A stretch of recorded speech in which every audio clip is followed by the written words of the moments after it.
داسې دوره وه چې مظلوم ولس حلال شو پکې، هغه عادي جنایتکار هم ولسوال شو پکې، د جوال خوله چې چا نیولې وه مرستیال شو پکې، چې پښتانه یې ډېر وژلي وو مارشال شو پکې، د امنیت د ټینګښت ژمنې پکې ډېرې وشوې، خلک تباه شو، ځان وژنې پکې ډېرې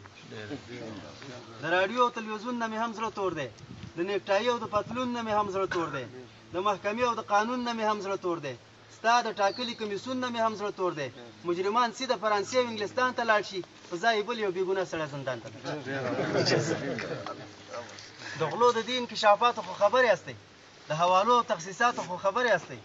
د روغانیاتو او محروقاتو خو خبر یاستئ، په ادارو کې له حالاتو خو خبر یاستئ. شی په کالدارو واخلي بیل په افغانو ولیکي، ساده خودکار پکې ښه ډبل پیانو ولیکي.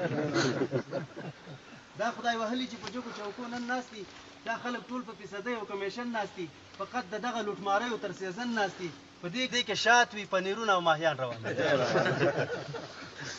دلته دوسیې د خلکو ټولې په پیسو خلاصېږي، افغانۍ نه اخلي د ډالرو په ګټو خلاصېږي، غریب طالب شي هغه غره ته په خطو خلاصېږي، مالدار خو ښه دی د وکیل په واسطو خلاصېږي. څومره چالاکه روزل شوي مداریان ګرځي، د هر دفتر مخې ته 2-3 دلالان ګرځي. داسې څوک نشته چې په زړه باندې پولۍ نه لري، ولسواکي د خلک وږي د ډوډۍ نه لري، عادي زکام یې وژني وس د یوې ګولۍ نه لري، غرمو ته ناست دي د سر سوری کوډنۍ نه لري، او دوی سیالونه په دوبۍ او په آلمان کې کوي، د ځان علاج په ترکیه او هندوستان کې کوي. د چا مې واورېده چې بیا هم کاندیدان شو یاران، زمونږ رایې زمونږ مرستې ته حیران شو یاران، زړې جامې واغوستې ګوره ملنګان شو یاران، په پخوانو زړو چپلکو کې روان شو یاران. څه ښه فرصت د ځان ژغورنې ورته خدای ورکړي، دا بې شعوره ولس بیا هغو ته رایې ورکړي.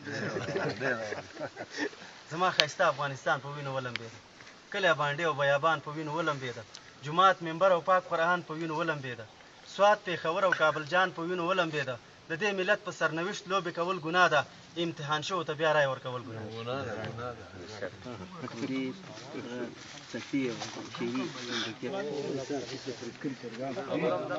ده.